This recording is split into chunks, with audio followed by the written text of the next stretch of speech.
G'day YouTubers and welcome back. Today I've got a new movie for you that I'm really excited about. It's a supernatural horror, so let's get stuck into this one. Ryan Coogler just dropped one of the most haunting, visual striking horror films of the decade. Sinners isn't just about vampires, it's about race, music, memory and legacy, all wrapped in supernatural dread. Starring Michael B. Jordan in dual roles, this 2025 gothic horror takes us back to the Mississippi Delta and asks, what are we really running from? Let's dive into one of the boldest horror films of the year. Alrighty guys, I feel that this is one of the best movies of the year, to be honest.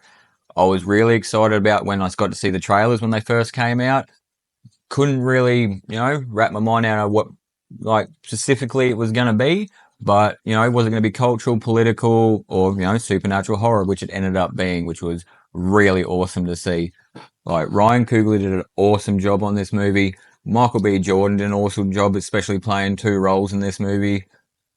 This movie had me from the start to the finish. I've never actually had a movie like this year where I really wanted to watch the whole thing from start to finish.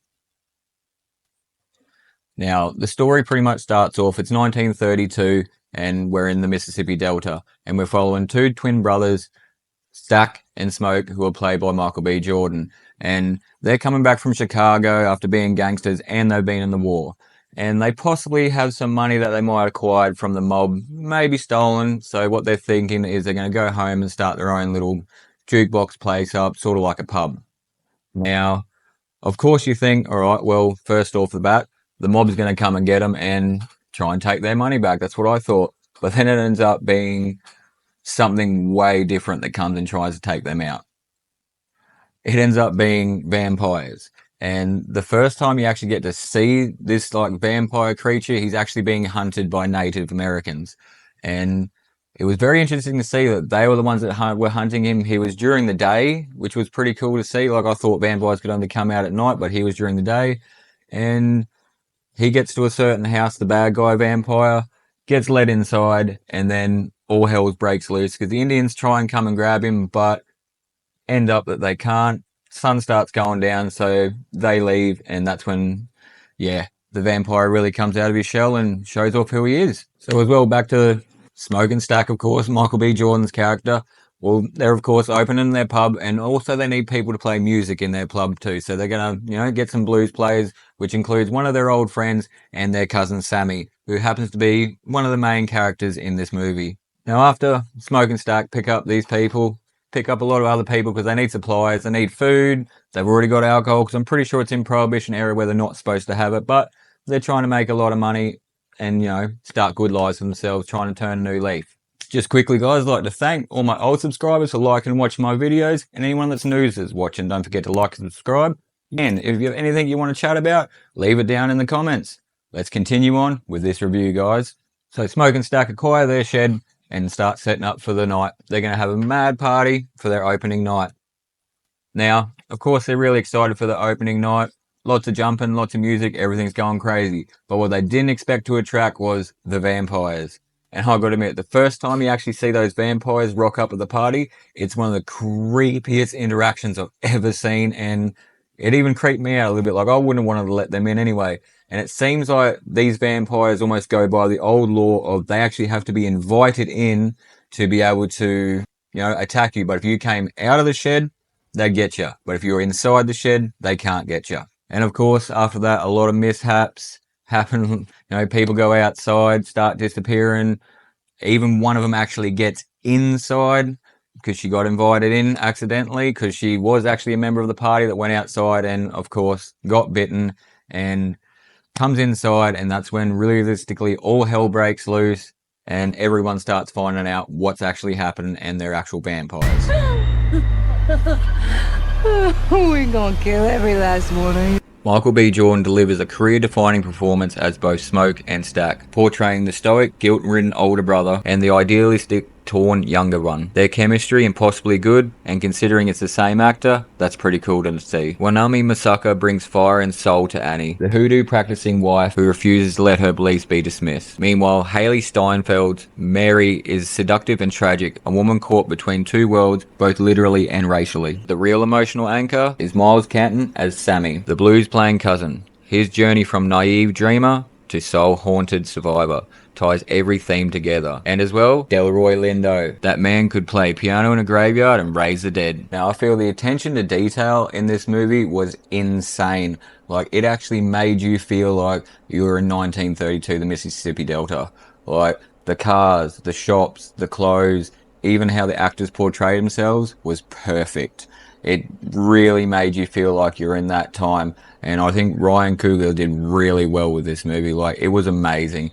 I honestly, this year, haven't had a movie that's made me want to stay for the whole movie. Like, even just like replay parts whilst I was watching that movie just to see what happened, because it was really interesting and so much stuff happening and everything was just awesome. Like, I can't even explain it, guys. Like, this movie really had me from start to finish.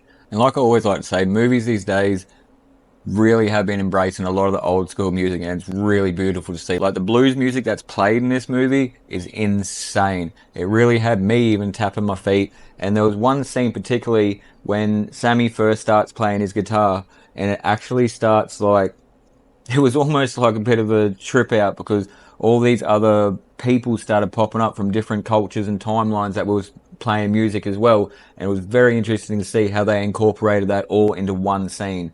And that was really amazing to see. As well, I feel Michael B. Jordan did so well playing two characters. And then I got to actually see in the little bit of behind the scenes of the rig that he wore when he was doing that. And that was pretty cool to see, because that would have been, looked like it was pretty uncomfortable to wear.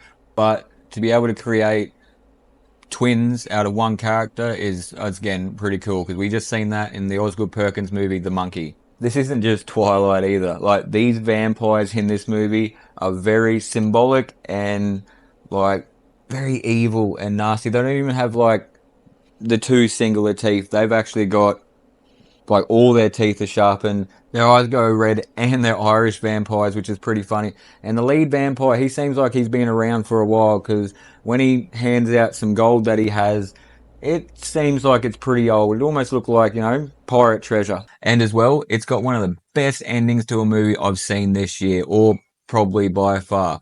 I would never have thought it was happening. I thought they were going to cut it off pretty easy, because I don't want to give any spoilers away for you. I want you to actually go out and check this one out, because it's a really, really good movie.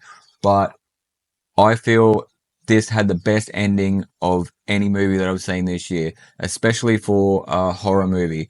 It actually twisted me at the end, because at the end I thought it was, it was just going to end. But there was a big twist at the end, and you got to see what really happened, and a little bit more of the story got told, which was really good to see.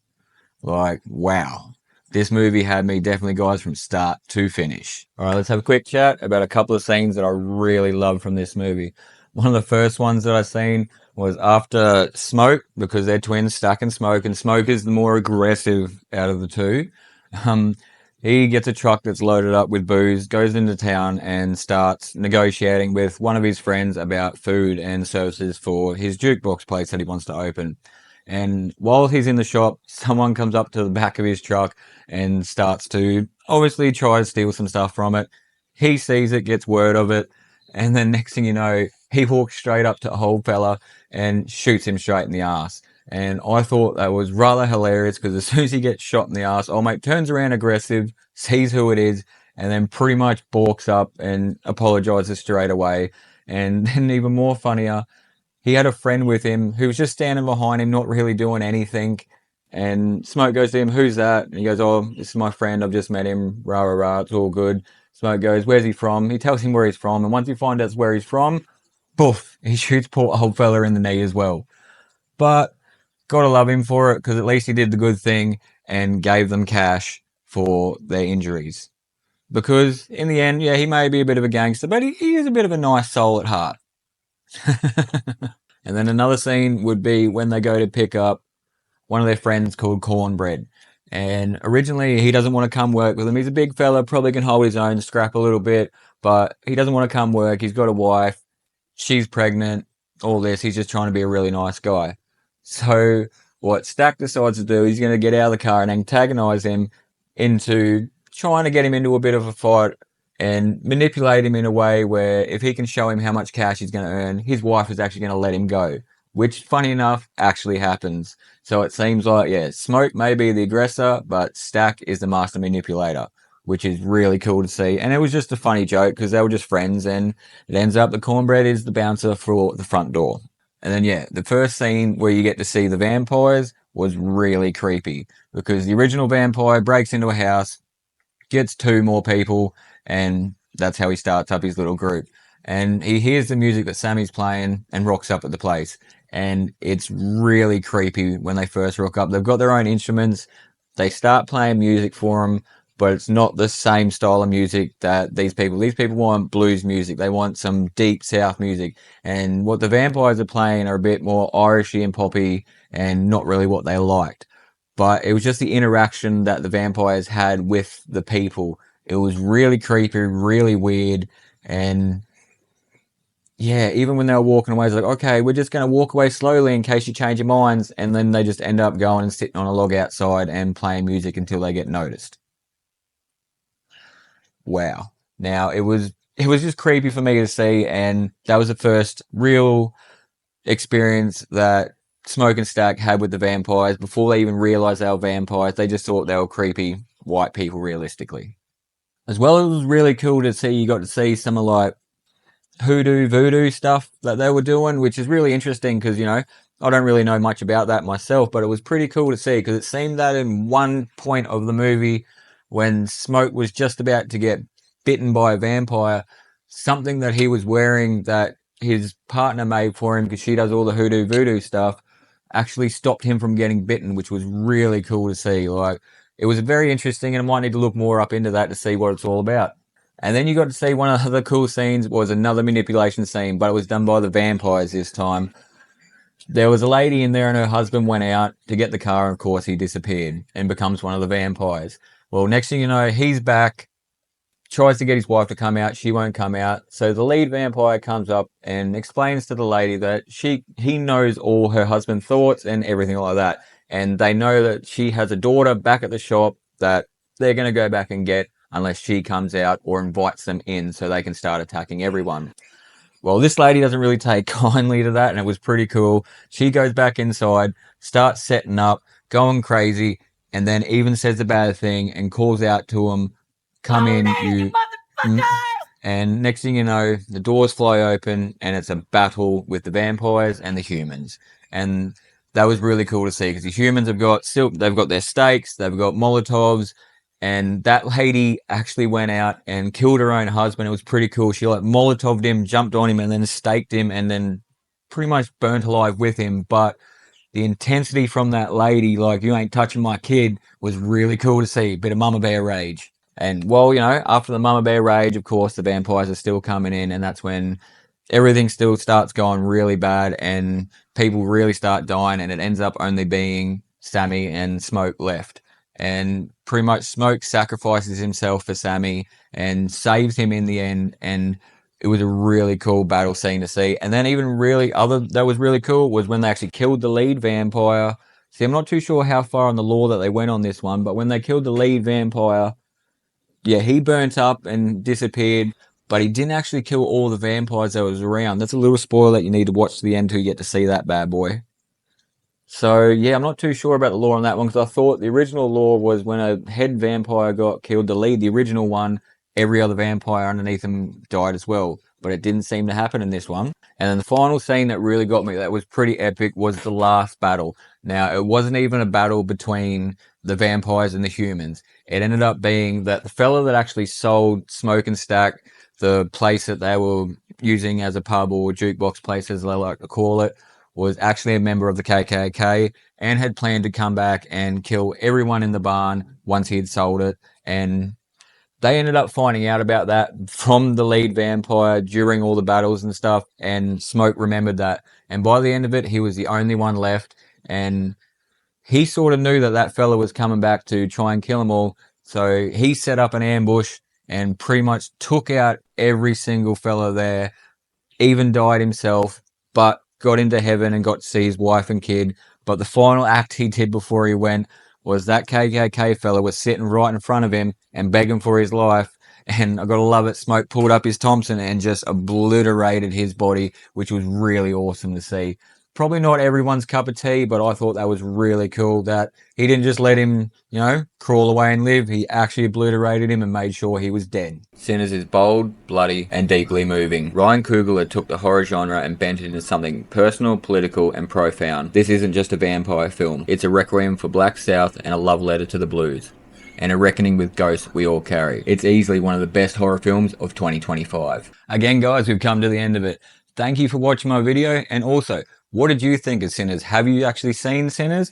I actually really enjoyed it. To me, it was one of the best vampire movies of this year, or I've seen it all. And to me, I feel that this movie could be the best horror movie this year.